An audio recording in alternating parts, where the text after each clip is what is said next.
So the alpha server is currently open, and it's yet again more on the Diana V2 update. Now, to be honest, what really intrigued me about everything that was introduced was, funnily enough, these new items. When I say these new items, the upgrades to the Shellmate, the upgrades to the Minus Relic, the upgrade to the Tiger Crochet plushie, and so on. So often in Skyblock, you'll see new items added, but old items won't be built upon. A prime example was Tarantula Slayer with the introduction of the Sting and new Spider Slayer weapons. Yet when the update first came out, items like the Scorpion Foil were just not included in the update at all, even though it was already a ready-made Spider Slayer weapon. You know, of course that was implemented eventually, but initially it wasn't. Anyway, I think it's time to go ahead and test a lot of these new items, not just these new pet items, but also, you know, items like the Crown of Greed that have changed for the better.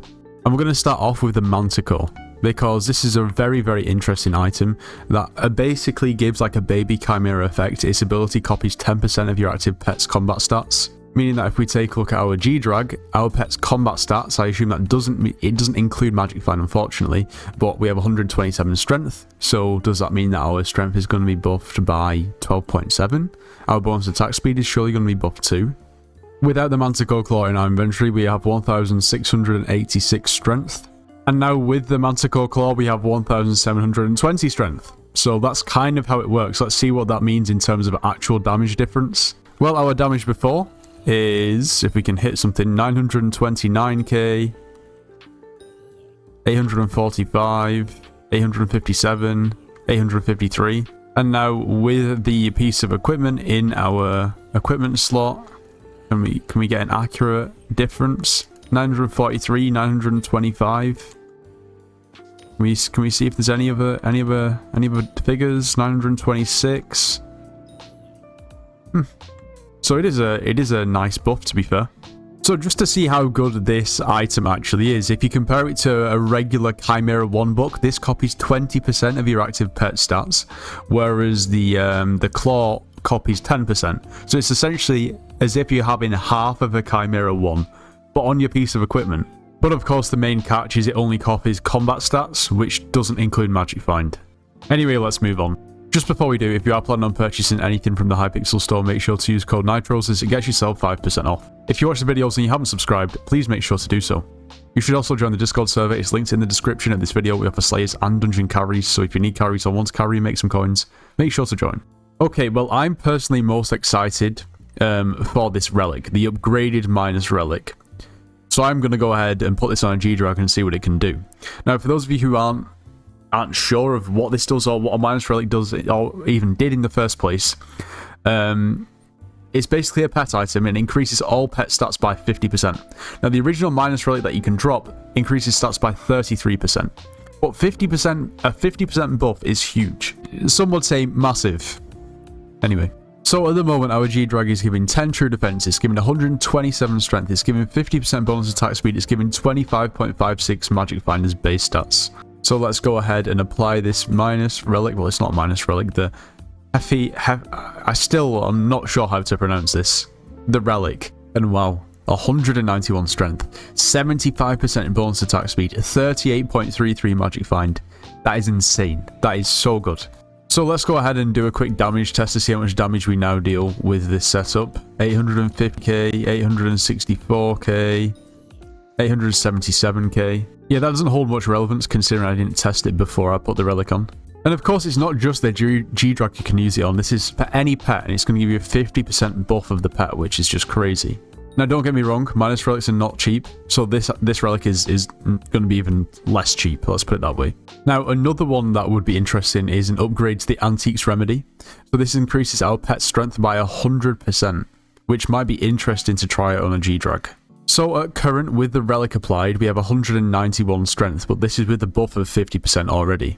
So if my maths is correct, we should end up with around about 254 strength when we apply this to our G-Drag. Let's test that out. This would never be worth it realistically, because you would never do that if this wasn't on the alpha. Anyway, let's see what that actually does for our pet. 255 strength, so I wasn't far off. That's a crazy amount of strength just from a pet. And yeah, you can see there's a sizable buff in comparison to the the Relic G-Drag. But of course you are missing out on a lot of Magic Find. Now of course there is new armor sets, and there is of course new equipment pieces as well. Now, the main purpose of these pieces is to improve your magic find and decrease the damage that you take from mythological mobs. I'm going to take a set of this armor just to see what this new die looks like. Yeah, isn't this just holly dye? I don't really see much difference. Maybe it's slightly lighter. Yeah, it's just a bit mid, isn't it? Let's be completely honest. Now, we now have the possibility to have a mythic griffin, so let's go ahead and see what that's all about.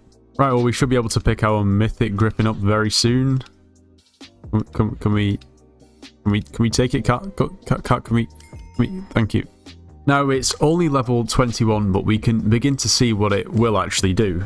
Now, of course, the main thing that we're gaining here is the Ancient Earth perk grants +1 tracking on griffin burrows for each burrow excavated in your current chain, which is actually pretty cool. In essence, the further you get into the chain, the better chance you've got of dropping something, to put it simply.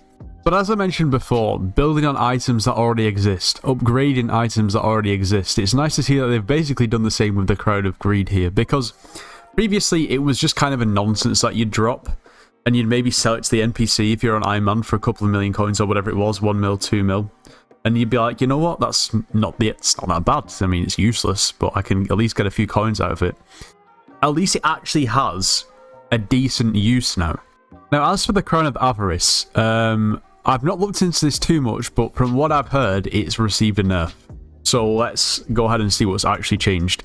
Because previously its stats were just much more straightforward and simple, giving a base 160 health, 110 defense. And its ability Indulgence means that the coins that you collect from killing mobs are consumed by the helmet, gain plus 0.015 damage and plus 0.6 magic find for each digit of your coins collected, capped at 1 billion. So now, that Indulgence ability has been changed to Overindulgence. It's given us slightly more base health, but less base defense. What that means, though, is that mythological mobs deal plus 1.5 times damage. So they deal an extra 50% damage towards you than any other mob usually would. You gain 5 times coins from griffin burrows and mythological mobs, but they are consumed by the helmet. So this means that you can level the helmet quicker, or when I say level, you can increase the amount of coins that are on the helmet, meaning that your damage and magic find are going to be increased quicker. Grants plus 2.5 magic find against mythological mobs, and deals plus 0.01 times damage for each digit of the coins consumed. So now you get in plus 0.01 times per digit, and previously it was plus 0.015, so you're actually losing 50% of the damage buff. And also, the magic find on this helmet now only works against mythological mobs. Which means that you can't use the magic find on this helmet for, anything across Skyblock. Which, I guess, it is just straight up a nerf on both senses. The magic find's being nerfed, and also the damage buff you received is being nerfed. Interesting. I don't personally see why this needed to be done, just purely because the Crown of Avarice is not a crazily accessible item that everybody has, and I think its price probably somewhat was justified for some people, but it can't be anymore. This has got to drop in price. It probably already has. Obviously the trade-off is that you'll be leveling this helmet quicker, but for most people it makes no sense because you'll be leveling it quicker to gain buffs that you don't really want or need. So let's see how this actually works in practice. I'm just gonna gain some coins. I'm just gonna kill a mob just to see how that actually does affect our figures.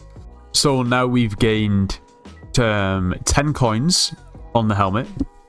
So we've gained plus 5 magic find, which makes sense. But our coins are at 1.03. That doesn't make sense, right? Because you would think that with 2 digits consumed, we would have gained 0.2 times damage, but we've gained 0.3, which to me seems like the damage hasn't actually changed. I don't know if that's just a glitch on the alpha, but it looks like for whatever reason on the alpha, it still goes by the old damaging buff. Not sure why that is. Because here we can see a Crown of Avarice that's completely clean, which has got 0 coins and no digits, and it's times 1 damage. We're supposed to gain 0.01 times damage, and we've gained basically 0.015 times damage for the 2 digits we've gained. So yeah, I don't know whether it's just a bug on the alpha or something. Maybe that'll be changed, or maybe they're having second thoughts. I'm not 100% sure. And there's been changes to the Sword of Revelations too. This is actually not going to be that bad at all. It deals plus 150% damage to mythological mobs and grants plus 5 magic find on them. Yeah, that's not bad at all. But obviously we've also got changes to the Daedalus Blade. Oh, well, it's still really the Daedalus Axe, isn't it? Now I'll be looking at the fragged Daedalus Blade because why would we not be? Now it's giving us 300 base damage, 355 base strength, 50% bonus attack speed at base. Let's take a look at what it actually does. Gains plus 5 damage per taming level and copies the base combat stats of your active pet. Of course, that was not exactly the same, but similar to how it was before. That's why the strength on our Daedalus Blade is so high, because I've still got the antique remedies, or the upgrades to antique remedies, on our pet. Grants plus 1.5% damage and plus 0.3 magic find on mythological mobs per bestiary tier you have across all of them. So yeah, understandably that's very, very interesting, with some very, very interesting changes.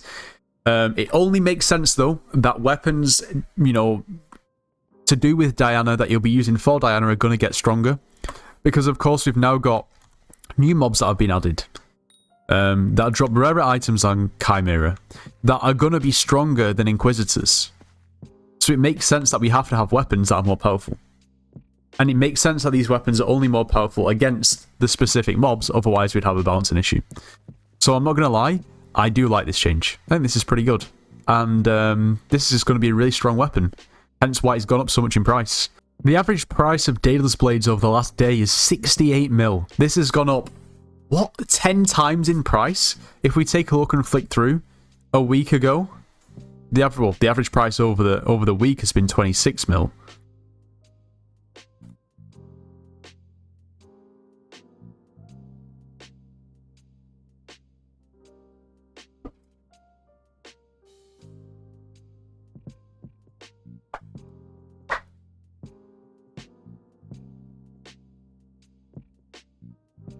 All in all, some of these items are really, really OP. Almost verging on broken. But in a good way. In a good way. I do like this update. I am a fan of the changes. Maybe there's a few things that need tweaking here and there. Especially to do with the Crown of Avarice. I don't think that fully works as it should on the alpha at the moment. But yeah, this update's pretty exciting. If you enjoyed today's video, make sure to leave a like, subscribe if you're new, and I'll see you in the next one.